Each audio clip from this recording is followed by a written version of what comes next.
Halo, Assalamualaikum. Ketemu lagi sama Hasan dan Mama.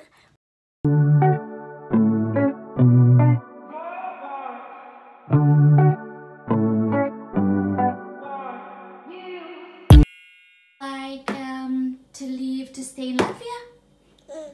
Orangnya nggak suka senyum, masak, bebersih rumah, beberes. Warga yang paling introvert di dunia. Go home, this is my country. Go home, this is my country. Gak ada Indomie, gak ada cabai yang pedas. Very quiet, not many people, no pollution, very small city.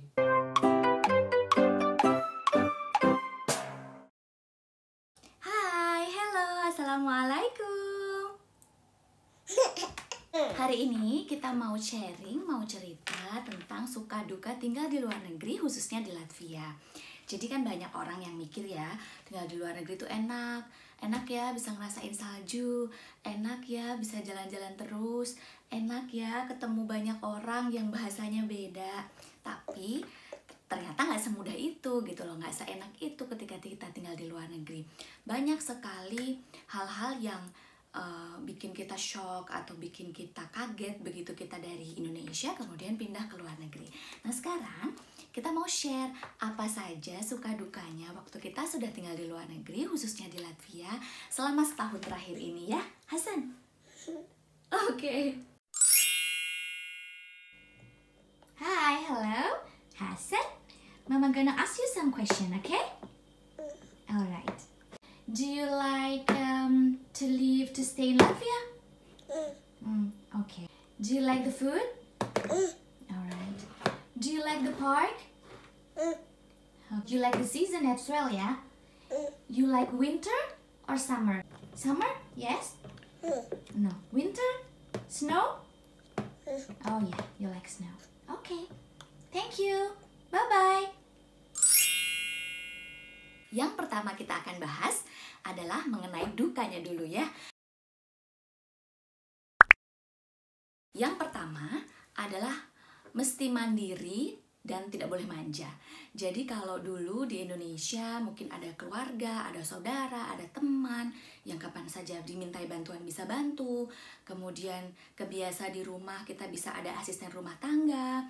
Kalau bersih-bersih ada yang bantuin bersih-bersih. Kalau masak ada tinggal telepon, pesan makanan. Begitu kita pindah di luar negeri, semua dilakukan sendiri. Dari mulai masak, bebersih rumah, beberes, nyuci, ya, ngurus anak, ya, nyuci mobil. Semua hal itu mau nggak mau dilakukan sendiri karena memang semua orang seperti itu gitu, dan tenaga kerja di luar negeri itu mahal sekali. Jadi ketika kita mau sewa jasa bebersih atau sewa jasa pindahan atau babysitter atau neni memang sangat mahal gitu. Yang kedua, di Latvia itu orangnya nggak suka senyum. Jadi waktu pertama kali kesini kagetnya adalah culture shocknya justru karena orang-orang itu memang cenderung tidak senyum. Bukan berarti mereka tidak ramah ya, tapi mereka memang itu udah tradisinya gitu. Nyapa tetap nyapa, tapi mereka ngomongnya ngelempeng aja gitu tanpa senyum. Itu yang agak kaget karena kita kebiasa dengan senyum ke semua orang, bahkan ke orang asing pun kita ini waktu kita senyumin orangnya kayak agak aneh, apa nih orang senyum gitu. Selain itu mereka ini tidak suka bersosialisasi, kayak lebih baik nggak suka basa-basi. Jadi ternyata Latvia itu adalah salah satu negara dengan warga yang paling introvert di dunia. Jadi nggak salah, makanya lebih baik orang nggak ketemu orang lain daripada harus ngobrol atau bertegur sapa atau senyum ke orang lain gitu. Yang ketiga adalah kendala bahasa. Jadi kalau di sini bahasanya yang bahasa pertama itu kan bukan bahasa Inggris ya, tapi bahasa Latvia. Nah, yang kedua yang mereka pakai kebanyakan adalah bahasa Rusia. Nah, dua-duanya saya tidak bisa. Jadi kalau beli sesuatu pasti kita Google Translate dulu pakai kamera. Kalau ngomong sama orang mau nggak mau ngomong langsung ya kita pakai translator gitu yang di Google Translate juga, karena tidak semua orang juga bisa berbahasa Inggris. Yang keempat, dukanya lagi adalah tentang rasisme ya. Sebenarnya kita tidak bisa mengeneralis, cuman yang bisa kita bilang kalau di mana saja itu pasti ada sebagian kecil orang-orang yang masih sekelompok orang lainnya yang agak berbeda dengan mereka. Nah, itu terjadi kepada kami karena yang pertama, kita kelihatan berbeda karena kita Asia, dan yang kedua adalah karena kita Muslim. Yang pertama itu waktu dulu, waktu datang pertama kali ke sini, tahun 2019 untuk liburan musim panas, dan kami berdua, belum ada Hasan, kami berdua waktu itu naik tram. Di dalam tram itu kemudian kita duduk sebelah kiri gitu, ada bapak-bapak udah tua tiba-tiba datang nyamperin ke arah saya, terus nunjuk-nunjuk gitu, bilang, "Go home, this is my country." Go home, this is my country. Nah, waktu itu takut ya, ekspresinya takut banget, dan semua orang lihat karena posisinya itu juga rame tramnya, tapi ya nggak ada orang yang berusaha ngomong apapun gitu, ya udah cuma ngeliatin aja, nggak peduli aja gitu. Dan terus pengalaman yang kedua itu susah banget buat kita dapat tempat tinggal yang memang cocok gitu, yang memang mereka terbuka untuk foreigner, khususnya dari Asia. Kalau kita masih sendiri, tinggal sendiri itu lebih gampang. Jadi waktu itu kan suami sudah tinggal di sini lebih dulu ya, karena beliau kuliah dan tinggal lebih lama, jadi beliau cari flat yang memang studio cuman buat 2 orang gitu. Tapi kemudian waktu itu ada Hasan, jadi kita perlu tempat yang agak lebih besar. Proses mencari rumah itu buat tinggal apartemen itu sekitar lebih dari 6 bulan. Karena setiap kita cari rumah itu selalu ujung-ujungnya ditanyain dari negara mana gitu.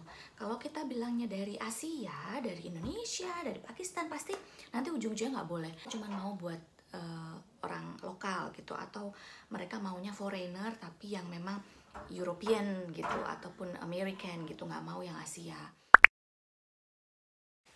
Yang kelima adalah cuaca yang ekstrim. Nah, kalau di sini ekstrimnya tuh yang benar-benar ekstrim.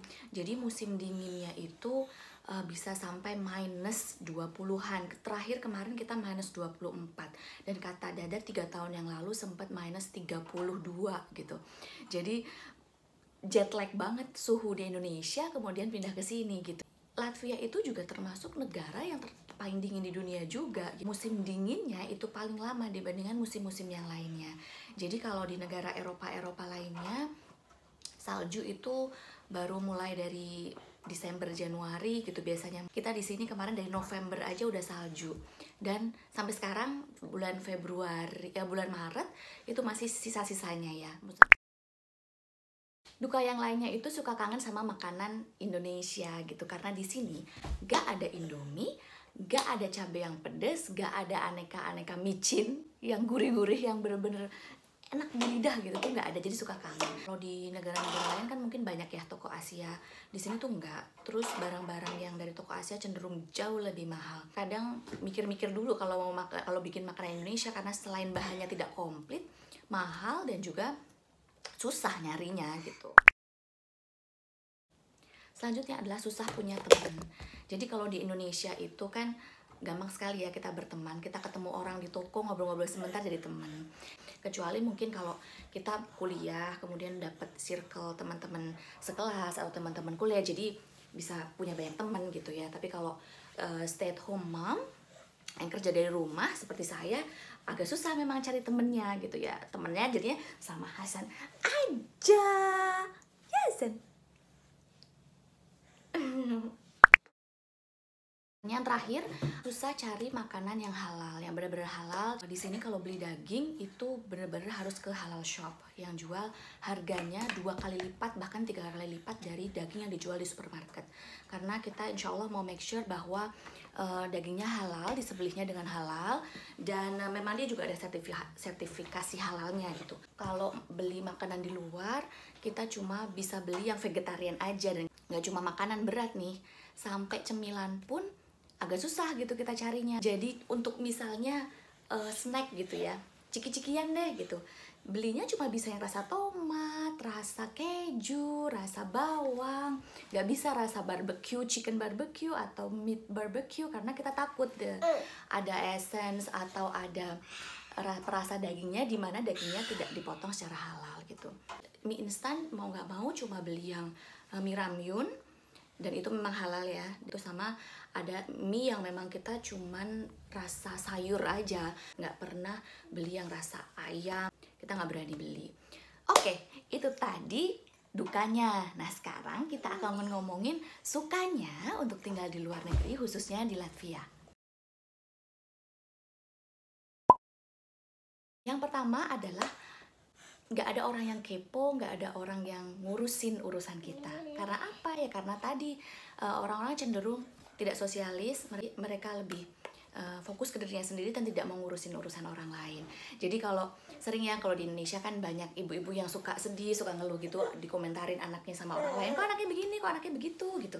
Kalau di sini alhamdulillah nggak ada, karena yang nggak kenal, pertama nggak kenal satu sama lain, yang kedua ya memang orangnya nggak suka ngurusin urusan orang lain gitu. Jadi alhamdulillah terbebas dari komentar-komentar itu di sini. Yang kedua, negaranya itu sepi, damai, dan tenang banget.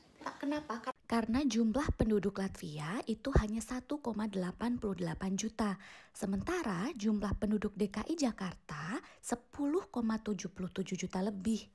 Jadi kebayang gitu, jumlah penduduk satu negara itu 1/10 dari jumlah penduduk DKI Jakarta. Jadi memang orangnya sangat sedikit, sepi di mana-mana. Gak akan ada tuh ampruk-amprukan sama orang atau desek-desekan atau apa, gak ada. Nah, tadi karena orangnya sedikit, jumlah penduduknya sedikit, jadi juga cenderung mudah diatur gitu ya untuk orangnya. Kalau di Indonesia kan kalau yang kita lihat mungkin karena juga jumlah orangnya banyak sekali, areanya luas sekali, jadi ngaturnya lebih susah. Nah, di sini tuh tiap ada aturan yang kalau saya lihat masyarakat akan mengikuti. Latvia itu cantik sekali dan termasuk World Heritage Site dari UNESCO, khususnya di Riga ya.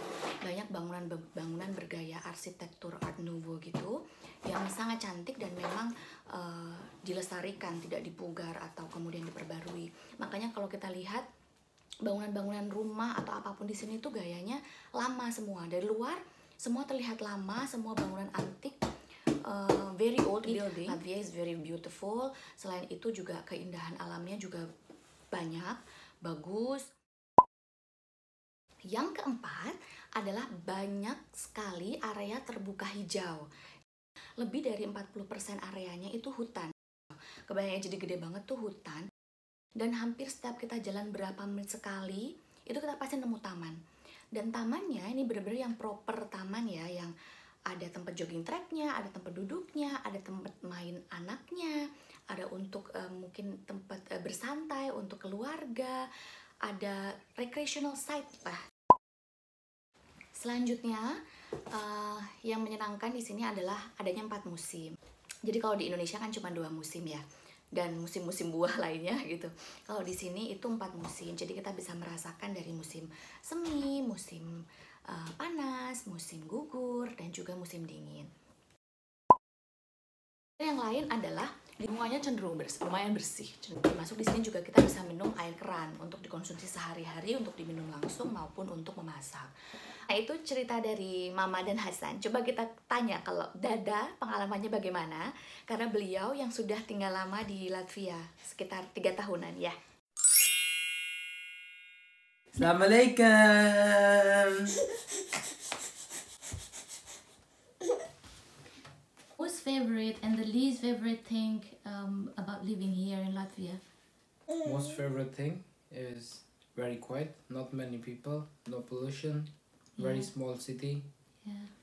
In general, not very populated, so quiet country. And The least favorite? okay, so least favorite is people are nice, but not very social. They don't like to start talking. They don't initiate talk.